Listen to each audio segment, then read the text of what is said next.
So welcome back to my channel guys. पिछली video में कुछ एक टेक्निकल इशू की वजह से जो है वीडियो पॉज हो गई थी, तो हम वहीं से शुरू करेंगे। हम कर रहे थे ये वाला टॉपिक।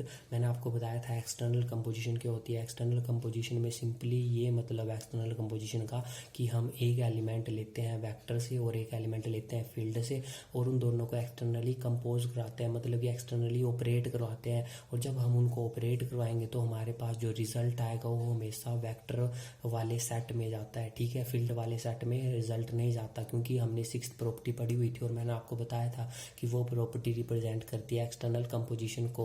और उसमें हमने एक एलिमेंट फील्ड में लिया था और एक एलिमेंट ऐसे ही वेक्टर में लिया था, और जब उन दोनों को ऑपरेट करवाया था, ठीक है, तो हमारे पास रिजल्ट किस में गया था, वेक्टर वाले सेट में गया था, ठीक है। तो हम एक जनरल सा एग्जांपल ले लेते हैं। जैसे आपको क्वेश्चन आ गया, मान लो कि एफ कोई आपके पास फील्ड दे रखी है, रियल नंबर की फील्ड है, ठीक है। रियल नंबर कौन कौन से होते हैं? रियल नंबर होते हैं माइनस इन्फिनिटी से लेकर के इन्फिनिटी तक। माइनस इन्फिनिटी से इन्फिनिटी तक कोई से भी नंबर ले लो, सारे के सारे कौन से नंबर है? रियल नंबर है। जैसे मैं ले लेता हूँ -1000 या फिर मैं लेता हूँ +1000, या कोई सा भी नंबर जो आपकी इच्छा है, ठीक है। बट माइनस इन्फिनिटी और इन्फिनिटी के बीच में होने चाहिए वो नंबर, ठीक है। तो ये जनरल से आपको टर्मिनोलॉजी क्लियर होनी चाहिए कि रियल नंबर के होते हैं, नेचुरल नंबर के होते हैं, होल नंबर के होते हैं, इंटीजर के होते हैं, रेशनल नंबर के होते हैं, इरेशनल के होते हैं। ये हम सारी चीज़ें कर चुके हैं अलजेब्रा में, सेकंड ईयर में, ठीक है। जब हम वहाँ से करके आए तो हमने सारी चीज़ें डिस्कस की, और ये जनरल से बेसिक कंसेप्ट होता है। ये हमने जो हमारी लोअर क्लासेज होती हैं वहाँ पे भी स्टडी किए होते हैं। तो मैं तो बताऊँगा जब आएगा, ये सारे के सारे नंबर्स जब हम डिस्कस करेंगे आगे जब यूज़ होंगे, बट आपको थोड़ा सा पता होना चाहिए नंबर्स के बारे में, ठीक है।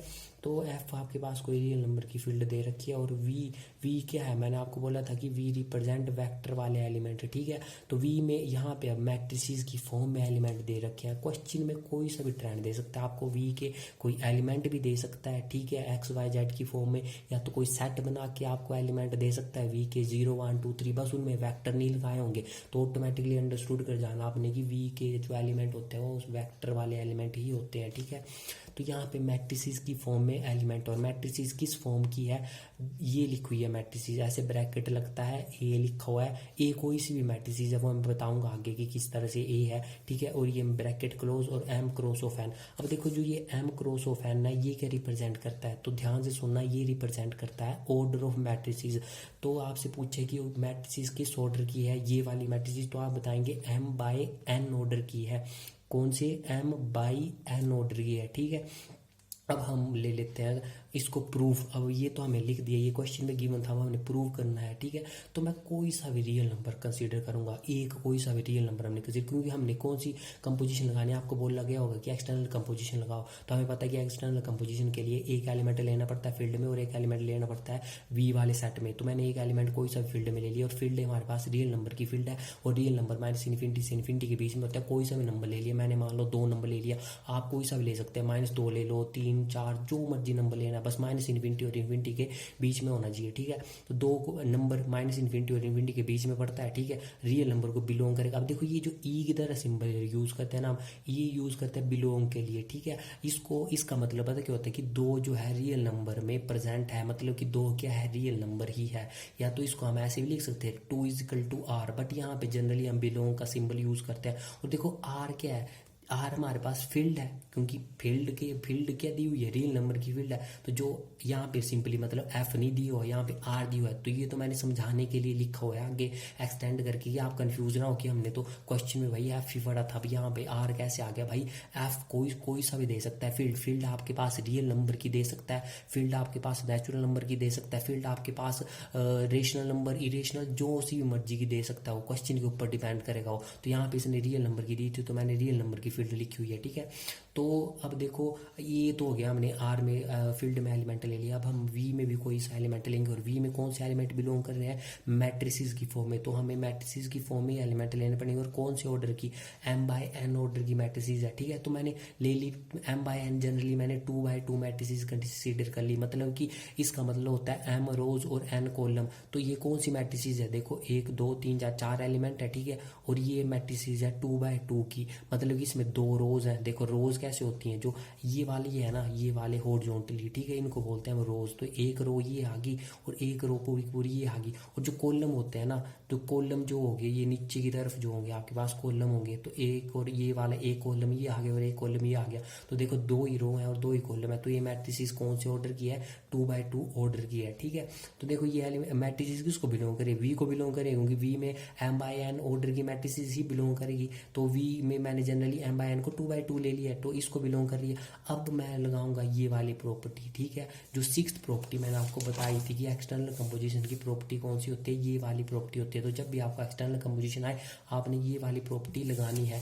अब कईयों को कंफ्यूजन होगी कि यहाँ पे मैंने स्टार क्यों लगाया। फिर भाई मैंने स्टार इसलिए लगाया क्योंकि स्टार में मैंने जो है डॉट नहीं लिया, यहाँ पे मैंने स्टार ले लिया, ठीक है, क्योंकि मैंने एक जनरल सी कंपोजिशन, मैंने तो यहाँ पे एग्जांपल दे रहा था आपको कि यहाँ पे कोई सी भी कंपोजिशन ऑपरेट करो बट रिजल्ट किस में जाएगा, हमेशा वी में रिजल्ट जाएगा, ठीक है। तो ये खुद 2 ले लिया मैंने, 2 क्या था, फील्ड का एलिमेंट था। देखो यहाँ पे फील्ड का एलिमेंट ले लिया मैंने 2, और फिर मैंने इसको डॉट क्योंकि यहाँ पे एक्सटर्नल रहना, तो डॉट जो कि एक्सटर्नल कंपोजिशन हमने अप्लाई करनी है। और यहाँ पे किसका एलिमेंट लेते हैं हम, वी वाले वी वेक्टर का एलिमेंट लेते हैं। तो ये मैट्रिसेस की फॉर्म है, तो ये ले लिया। जब इसके साथ ही ऑपरेट होगा तो देखो 2 सभी के साथ जितने भी एलिमेंट आपको दिख रहे हैं इनके साथ मल्टीप्लाई करेगा, तो आपके पास आ गया 2 अंदर मल्टीप्लाई किया, 2 × 1 कितने हो गए 2, फिर 2 × 2 कितने हो गए 4। ये जहां जहां से मल्टीप्लाई करता है उसी पोजीशन पे लिखना होता है। फिर 2 नीचे वाले एलिमेंट के साथ भी हर एक एलिमेंट के साथ मल्टीप्लाई होगा।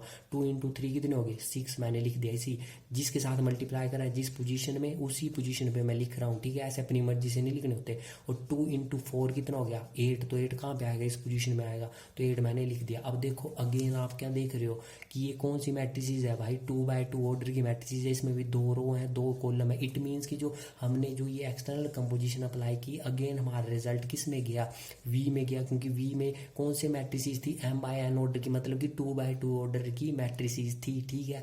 तो अगेन रिजल्ट वी में गया और हमारी प्रॉपर्टी सेटिस्फाई होगी। हमने जो एक्सटर्नल कंपोजिशन की प्रॉपर्टी पढ़ी थी जो कि बोल रही थी कि अगर हम कोई एक फील्ड का एलिमेंट लेते हैं उसको हम वेक्टर के एलिमेंट के साथ ऑपरेट कराते हैं, तुम्हारा रिजल्ट किस में जाता है, वी वाले सेट में ही जाता है। और वो हम यहाँ पे प्रूव कर चुके हैं। और अगर अनदर डेफिनेशन इसकी लिखनी हो जैसे हमने ऊपर लिखी थी, ऊपर में मैंने आपको सिंपल एक लॉजिक बताया था कि इंटरनल कंपोजिशन का मतलब है कि अपने ही एलिमेंट्स जो एक सेट होगा उसी के एलिमेंट अपने के साथ क्या करेंगे, ऑपरेट करेंगे और अपने अंदर ही रिजल्ट देंगे, बाहर कोई सा भी सेट का रिजल्ट नहीं आएगा। और ये यहाँ पे मैंने मैप बताया था कि एक ही सेट है तो एक ही ऑपरेट करेगा, F is map from A to A, result is again goes to A, ठीक है। यहाँ पे क्या था, यहाँ पे आपके पास 2 सेट थे, एक ए था और एक क्या था एफ था। ए जनरली वी ले लो, ठीक है, कुछ सा भी हो सकता है, कंफ्यूज नहीं होना, बस एक माइंड में क्या रखनी है, अप्रोच रखनी है, ठीक है। अब फील्ड यहाँ पे रियल की हो सकती है, क्यू हो सकती है, और बता चुका हूँ आपको वेक्टर भी जरूरी थोड़ी है कि हमने वी पढ़ा तो सारी जगह वी आएगा, ए ले लो बी ले लो, कुछ भी आ सकता है, वो एग्जामिनर के ऊपर डिपेंड होगा, क्वेश्चन के ऊपर डिपेंड होगा, ठीक है। तो ये नहीं कि जो लिख दिया एक बार दिमाग में छाप दिया वही छाप दिया, पहले सोचो भी कि जो हमने एक्चुअली में स्टडी किया है क्या वो एप्लीकेबल है, कि हमने ऐसे ही जो बुक में लिखा कि बुक में लिख दिया कि हाँ ये विद्यार्थी इस क्वेश्चन को अपने आप करें, ठीक है, और आप उस क्वेश्चन को उसका जब सॉल्यूशन लगे लिखने तो कई मान हुआ। वैसे भी होता है कि वो अपने आप वही वो दिमाग थोड़ी लगाएंगे, वो क्या लिख देंगे, वो जो JMD से उतार रहे होंगे वहीं से, तो वो क्या लिख देंगे कि विद्यार्थी इस क्वेश्चन को स्वयं अपने साथ करें। हमारे साथ भी ऐसा एक इंसिडेंस हुआ था स्कूल में, कभी सुनाऊंगा आपको बाद में, ठीक है। तो ऐसा नहीं करना होता, तो थोड़ा मतलब पढ़े लिखे अनपढ़ नहीं बनना है, ठीक है, तो थोड़ा सा दिमाग भी लगाना होता है। तो जैसे यहाँ पे 2 मैंने बोला कि 2 क्या यहाँ पे सेट होंगे क्योंकि हमने एक्सटर्नली ऑपरेट करना है। और यहाँ पे जो मैप होगा F is a map from A to F and result is goes to A. जो वेक्टर वाले में देखो रिजल्ट हमेशा किस में जाएगा, वी ही जाएगा, क्योंकि वी क्या करेगा, डोमिनेट करेगा। तो this is called external composition on A. लिखने का तरीका देखो, एक्सटर्नल कंपोजिशन किस में ऑपरेट की हमने, ए में करी by the element of F. देखो एफ का एलिमेंट लिया था, इसको ऑपरेट करवाया वी के एलिमेंट के साथ, मतलब ए के एलिमेंट के साथ, तभी मैंने यहाँ पे लिखा कि is called external composition on A. किसके ऊपर लगी, ए के ऊपर लगी। किन के द्वारा लगी, फील्ड के एलिमेंट के द्वारा, मतलब कि यहाँ पे आर के एलिमेंट थे, आर क्या थी, फील्ड थी। तो ये था, मैंने काफी डीप में जाकर समझाया आपको ये चीज। जो इतना सा टॉपिक था मैं छोड़ भी सकता था, बट मैंने अच्छे से करवाना है जो भी चीज़ कराऊंगा। सो आई होप आपको अच्छे से समझ आई होगी। अगर आवाज़ का कोई इशू लग रहा है तो मैं आराम से बोल रहा हूँ, आराम से इसलिए बोल रहा हूँ क्योंकि जो मेरे साथ वाला जो बिल्डिंग है, मेरे मतलब साथ में जॉइंट घर है हमारा, ठीक है। एक तरफ हमारा घर है, एक तरफ मेरी बुआ जी का घर है, ठीक है। तो थोड़े से बीमार चल रहे हैं आजकल, तो इस टाइम वो सो रहे होंगे। तो मैं नहीं चाहता कि मैं डिस्टर्ब करूं ज़्यादा, क्योंकि ऐसे तो मेरी आवाज़ बहुत ज़्यादा है, ठीक है, आपने सुनी है, क्योंकि मर्दों वाली आवाज़ है ना, ठीक है। तो अपनी आवाज़ इतनी बुलंद है कि अपने को स्पीक करने की किसी की ज़रूरत नहीं पड़ती, ठीक है। अगर पूरी 100-200 लोगों में बोलना होगा तो भी आराम से अपनी आवाज़ के साथ उनको अच्छे से सुनाई दे सकते हैं, ठीक है। बट वहाँ पे सोए हुए हैं वो, तो मैं नहीं चाहता मैं उनको डिस्टर्ब करूँ, ठीक है। तो आई होप कि आप समझ रहे होंगे जो मैं बता रहा हूँ आपको। और बस करते चलिए ऐसे, जैसे जैसे मैं आपको बताता चलूँगा कि इस तरह से करना ही हमने अप्रोचेज। बट लेक्चर मिस मत करना, अगर लेक्चर मिस करोगे तो डेफिनेटली मैं बोल सकता हूँ कि आपको समझ नहीं आएगा। और मेरे को एक चीज़ बताना कि मैं इतना डीप चले जाता हूँ समझाने के लिए, तो क्या वो सही है, या फिर आपको चाहिए कि एक बार बताया और उसके बाद फिर वो चीज़ रिपीट नहीं करनी है। तो मैं सुधार करूँ अगली बार, क्योंकि मेरे को लग रहा है कि मैं काफ़ी ज़्यादा डीप चले जाता हूँ, एक ही चीज़ को 10-10 बार बोल देता हूँ। मैं इसलिए बोलता हूँ ताकि वो अपने दिमाग में टिके, बार बार आपके दिमाग में हिट करके ये चीज़ बार बार बोल रहा है तो इसका ये लॉजिक है, इसलिए बोल रहा है, ठीक है। तो मिलते हैं ऐसे किसी बढ़िया सी वीडियो में। Till then bye bye, take care.